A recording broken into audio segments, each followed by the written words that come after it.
Welcome back to the panel discussion, National Preparedness, Countermeasures to Chemical, Biological, Radiological, Nuclear, and Explosive Threats, sponsored by Battelle here on Federal News Radio 1500 AM and federalnewsradio.com. My guests today are C.J. Johnson, Assistant Director of the Product Acquisition and Deployment Directorate at the Domestic Nuclear Detection Office. Dr. John Fisher is Director of the Chemical and Biological Defense Division at the Homeland Security Advanced Research Projects Agency. Major General Richard Gallant, he's Commander of the Joint Task Force Civil Support at U.S. Northern Command, and Jay Tilden, Associate Administrator and Deputy Undersecretary for Counterterrorism and Counterproliferation at the National Nuclear Security Administration, and Matt Shaw, Vice President and General Manager for Chemical, Biological, Radiological, Nuclear, and Explosive Defenses at the Battelle Memorial Institute. And let's talk about some of the technologies in this segment that enable the government and its partners at the federal, state, international, local level to know what's going on. And I think we've probably come a long way since the science fiction movie days of Geiger counters with little probes on the end. And so, Matt, why don't you give us the overview of some of the technological advances, current capabilities, not just nuclear, but also the other parts of the CBRNE acronym. So at Battelle, anyway, our common denominator is really trying to understand the science and technology that underlies the threats, the chemical and biological threats specifically in our business, and how those underlying technologies enable those threats. So we strive to understand the how they work, and of course we want to invest in making those things work for the good of mankind, as I discussed previously, but putting our black hats on, we want to understand what bad guys might want to do with these things. And so understanding that science and technology and combining that with engineering, with process and training, we work for many of these folks on my panel here, doing various things for them. Some of the common areas that we're trying to work on, of course, is making detectors, protection systems, and those types of things, lighter, faster, cheaper, those types of things. And of course, they have to really work against these myriad threats that we're talking about here. In the detection space specifically, and specifically in biodetection, I think Dr. Fisher could certainly weigh in on this, but one of the big problems in the past has been just how much money some of these detection systems cost in the field, not only to buy them initially, but what that entire life cycle costs. So that's one of the main things we have been addressing over the past couple years. Another thing that we invest in includes those types of detection systems or other systems that will combat multiple threat types. So too many times we focus a detection system on a single agent or a class of agents, but we need to be smarter than that and develop those types of systems that can look at and detect volatile, non-volatile, chem, bio types of threats. So that's, we're not there yet, but that's an area in the future that we're investing in. Almost a Swiss Army knife approach to a detector. That's a good way of looking at that. And the other thing that we invest in is really just that speed to decision. So how quickly, once you discover a material, how quickly can you identify it, characterize it, and then do something with it? And if it's a chem bio type of thing, how eliminate it? So an analogy that some of my friends on the DoD side use is 10 years ago, if we wanted to go someplace, what would you do? You'd get out a map, you might call a friend, all these things. But what do you do today? You have an app on your phone, right? Waze or something like that I can type in where I want to go. It's going to tell me how best to get there. It's going to pull information from myriad sources, right? And it's going to tell me how best to get there, what route to take, what routes to avoid. If something happens en route, avoid that spot. That's what we need more or less on the chem bio battlefield or on the homeland side as well. Just better decision tools, better decision aids. Not that a computer is going to make the decision for the commander, but give them the right information so they can make the best decisions.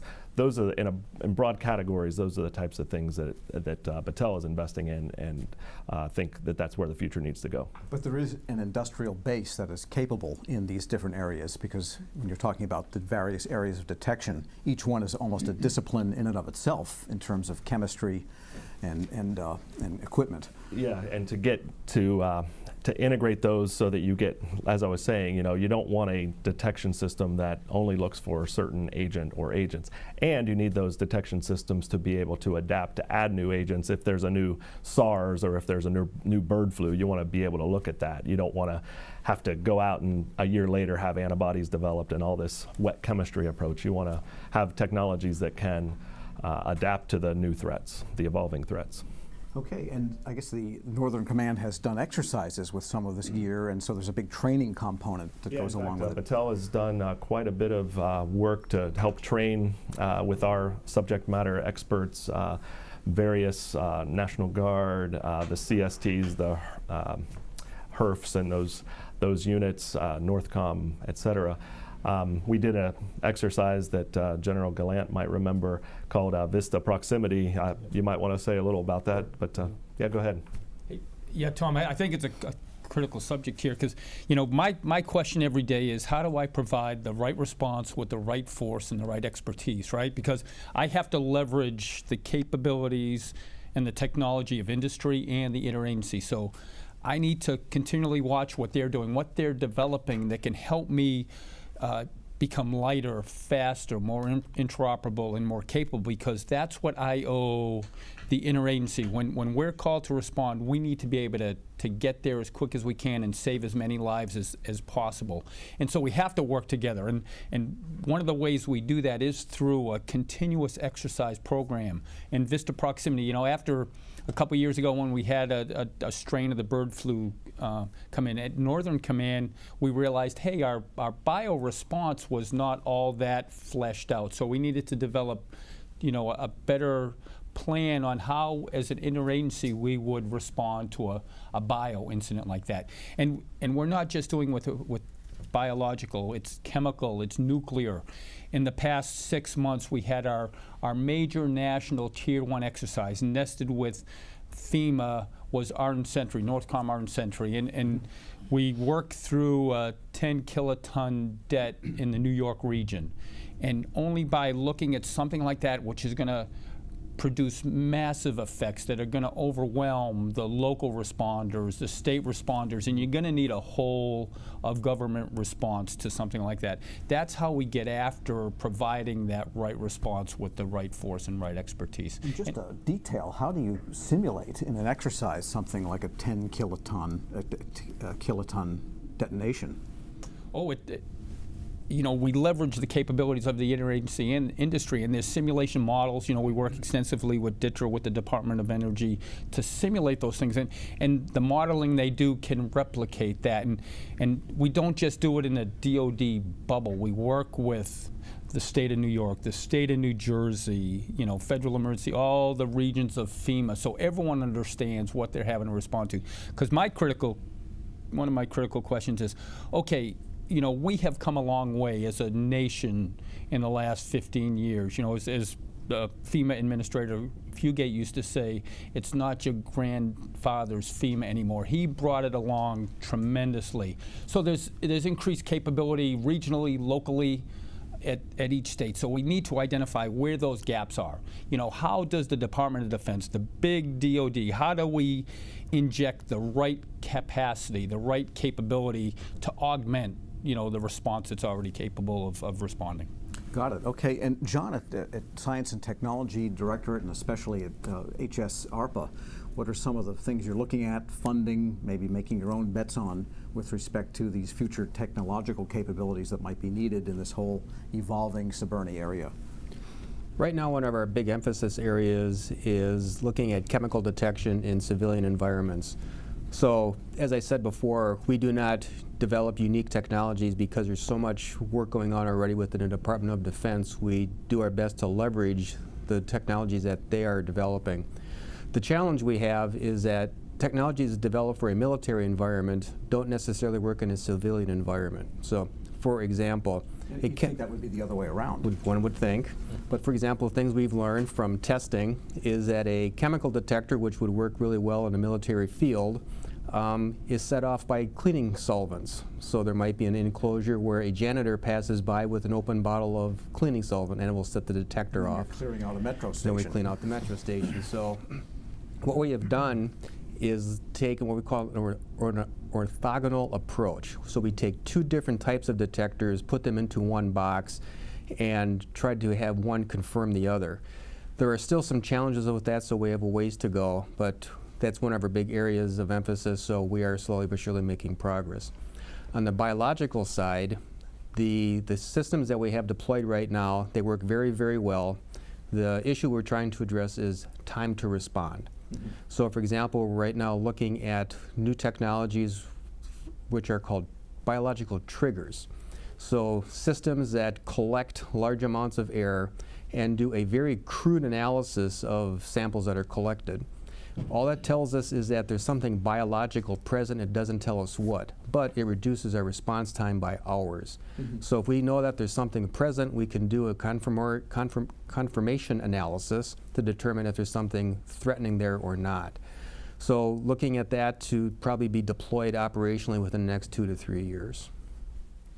Yeah, so speed, and then you've got time to figure out what it is, but if you can clear out the people or clear out the area, then you're that much ahead of the game. Speed, accuracy are important, and false alarms are not a good thing, so minimize those as much as we can. Got it. And in the NNSA area? So I'm going to be a little contrarian and start off with an example. Still use the Geiger counters. Yeah, we actually, that's exactly it. So first off, if you were to give me $100, or I guess in government speak, $100 million more dollars, I would probably only put 15 or 20 of that towards new technologies. Because ultimately, at the point that a technology detects nuclear material, detects the release of something, if it's a malevolent act, you've already missed it, and you're already playing the catch-up game, right? So what our intelligence community, law enforcement, Customs and Border Protection folks, not just ours, our close allies, that is absolutely as critical as anything we can do with widgets, because at the end of the day, going back to where we started with this little conversation, largely speaking, nuclear detection technologies they've slowly gotten better over time, but they are still fundamentally the same as they have been for a while. And then the next thing, which is, and I'm not going to delve into the domestic, so you'll be able to have plenty, CJ, to talk about. The next thing, though, is that as we proliferate this equipment around the world, it's actually just as important to make sure that the people who are using that equipment understand it.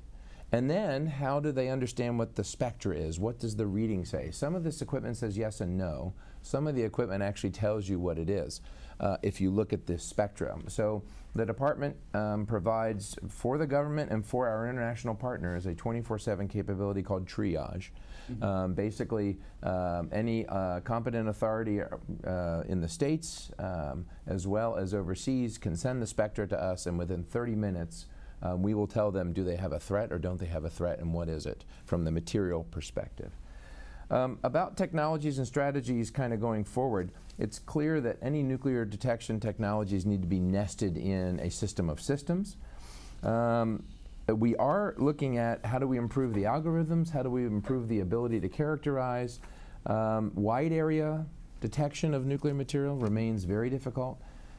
We are looking at wide area. You mean stuff that might have been scattered. Well, meaning like if you're trying to, if you're trying to like really cover a broad area of things, generally speaking, nuclear detection systems tend to have to be in close proximity to those materials. Now, some of the radiological materials absolutely will send up a huge signal. They'll scream if they're outside of their protective shielding. If they're inside their protective shielding, it's pretty hard. We are looking at some game-changing technologies. Active interrogation is one of them. And again, active interrogation means you kind of energize the material. So the problem with that is you don't want anyone standing in the way while you're energizing material, right? So it has to be a very controlled setting. We're also looking at the use of what we call esoteric radiation, so muons, things that's already here. The problem with muons is while the technology is, I think, quickly moving forward, it does require a pretty long loiter time, right? So you wouldn't be able to set something up on the side of the road, if you will, because things are moving by too quick. But anyway, those are two areas that we're kind of looking at. Our R&D, we have been lucky, our R&D budgets have been pretty healthy. And we're continuing to explore those areas, and we do that in close collaboration with our DHS colleagues first and foremost. So. Yeah, and I imagine domestically you have nuclear material that might be weapons related at some level, but there's also a lot of nuclear material in medicine and other areas. Sure. that must come into the equation, especially domestically. That's a great point. Jay did a great job of talking about the state of the technology today and the fact that there's not been a lot of changes. One of the things that a lot of people don't think about with respect to DNDO, but also DHS, is we're balancing security but also stream of commerce, right? So a lot of the detection that's taking place, the preventive detection that's taking place, is taking place at seaports of entry, land border crossings, and things of that nature. So we want to try to keep the nation safe, but you don't want to slow down licit stream of commerce. So we want to be accurate. We've heard some discussions on the ChemBio side about not having high false alarm rates. That slows things down because it requires additional inspections. But at the same time, you want to be fast. You want to be rapid and accurate with respect to detecting something that is of concern. And Jay's folks are absolutely great when we do detect something and we get the spectral data. We'll use triage. We'll actually send that spectra back, and they'll tell us what we have. We primarily use two types of equipment. Our large-scale systems, you'll see them at ports of entry. Our radiation portal monitors, they're big, fixed radiation detection systems, and they're used primarily to scan vehicles that are coming into the U.S., but also cargo and cargo containers that are coming off ships at seaports of entry. Those systems primarily are looking for gamma, they're passive detection, they're looking for gamma emissions coming off of cargo, for example, or neutrons that will tell us something else. And so what we're trying to do now is move towards more spectroscopic systems that give us a better sense of the type of isotopes that we have. That gives us some indication right away, and then we of course send that spectral data to reach back through the triage process that Jay talked about. And the smaller systems that we have are human portable systems that the operators carry, and they provide more ubiquitous capabilities in the field to do more tripwire capabilities so that we detect things well in the process of doing traditional law enforcement activities. But also we are seeing an advent of multi-mission, multi-capable systems where you have a small portable device that you wear that does detection in a tripwire fashion, but also it does identification to tell you what type of isotope you're dealing with. So it may be somebody that just had a procedure, medical procedure, and the isotope that shows up tells you that they just had some type of a treatment and they're okay to pass, right? So it's important to be able to give that capability to the operators so they're more effective in protecting us, but also allowing the appropriate stream of commerce flow, but also immigration flow. All right, so a lot of considerations, a lot of different type of gear. We're going to take a break on that note. I'm your moderator, Tom Temin. This discussion is National Preparedness for Countermeasures to Chemical, Biological, Radiological, Nuclear, and Explosive Threats, sponsored by Battelle, here on Federal News Radio 1500 AM and federalnewsradio.com.